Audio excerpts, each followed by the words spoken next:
This is the Lamborghini Huracán STO. It's the loudest, most visceral version of Lambo's V10 supercar, and one with real racing pedigree. STO stands for Super Trofeo Omologato, and as the name would suggest, it's a road-going version of the Super Trofeo racing car, so says Lamborghini. Think race car for the road, not road car for the track. Carbon clad and pared back, it weighs just 1,339 kg dry and carries with it enough aero to create 420 kilos of downforce at 174 miles an hour. The glass is thinner, the wheels are made from magnesium, and it wears Brembo carbon ceramics. There isn't even any floor mats. One item that hasn't been removed though is the engine. The naturally aspirated 5.2 litre V10 remains, and in the STO it puts out 631 brake horsepower through the rear wheels via a 7-speed twin-clutch gearbox. 0 to 62 miles per hour takes 3 seconds, and because of the aero it tops out at 193 miles an hour, which is slower than a standard Huracán Evo. But who cares about top speed when it sounds like this?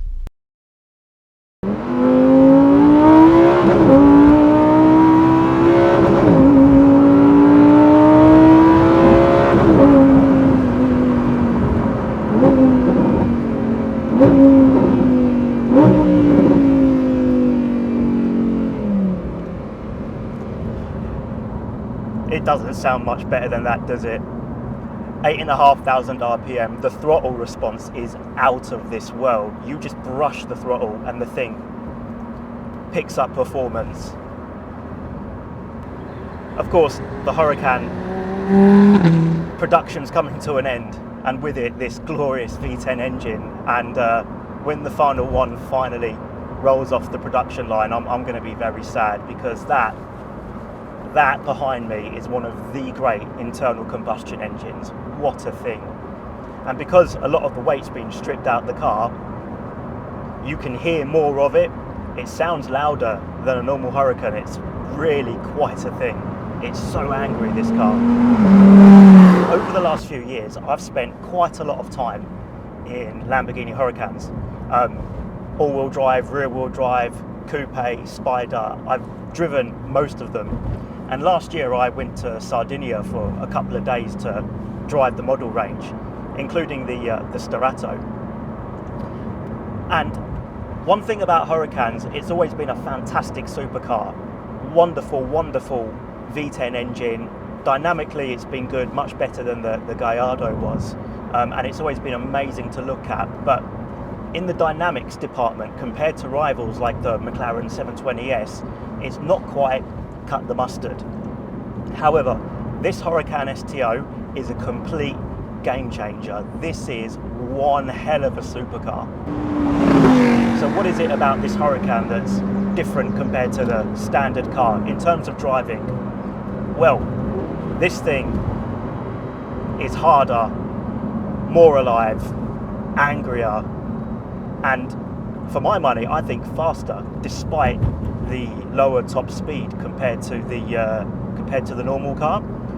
The gearing's shorter, so in a straight line, it just feels like it picks up pace and accelerates a lot quicker. And overall, this thing is a joy to drive. One of the weak points in Huracans over the years has been the steering. It's often felt a little bit vague, especially in the rear-wheel drive models, where it's a spikier car, and therefore you want something that feels more connected to the road so you can predict what it's going to do. But in this, they've nailed the steering. The weighting is excellent. I'm actually getting some proper feedback through the wheel. And even though this is the rear-wheel drive model, this car is very predictable, which is great because you've got 631 brake horsepower going through the rear wheels. It is a lot of poke. And listen to this V10.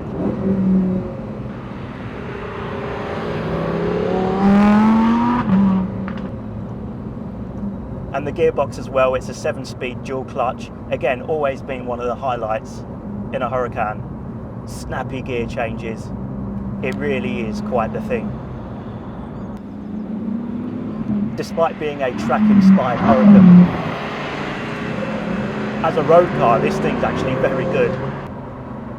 You would think the ride quality would be really harsh, And it is one of the areas that people have picked up on in this car. But for me personally, I don't think it's as bad as what a lot of other people say it is. You've got two driving mode settings here, STO and Trofeo. In Trofeo, it's bumpier for sure, but I don't have an issue with it.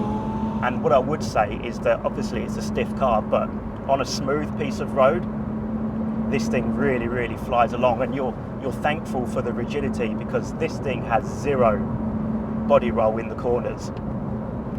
And even though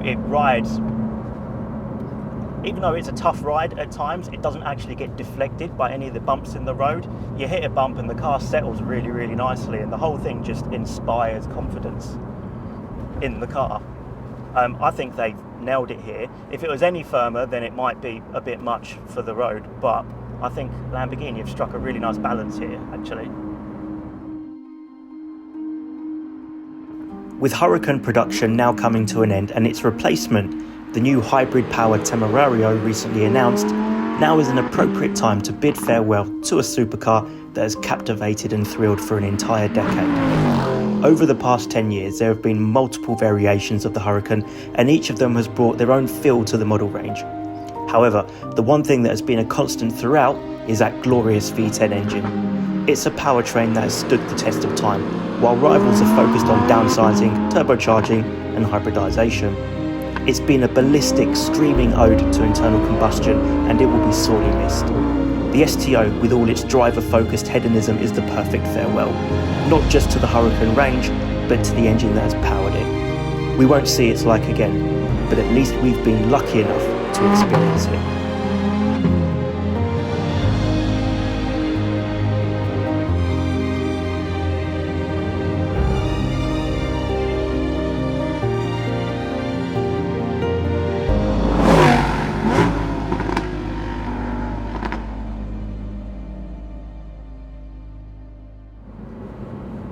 I love this car. I think it's absolutely awesome. For me, it's the complete package. Last year I spent a week with a McLaren 765 LT, and I mean, it's a faster car in a straight line, and it is a bit more dynamic, but what this gives away in terms of outright driver engagement, it more than makes up for with that V10 engine and just the way that it looks. This is a very, very, very special car, and it's one of the best cars that I've driven for some time. I'm absolutely in love with it. What a machine. What a machine. Right at the end of the Huracán's life cycle, Lamborghini have finally, it's always been a great car, but Lamborghini have finally nailed it. And it really doesn't get much better than this.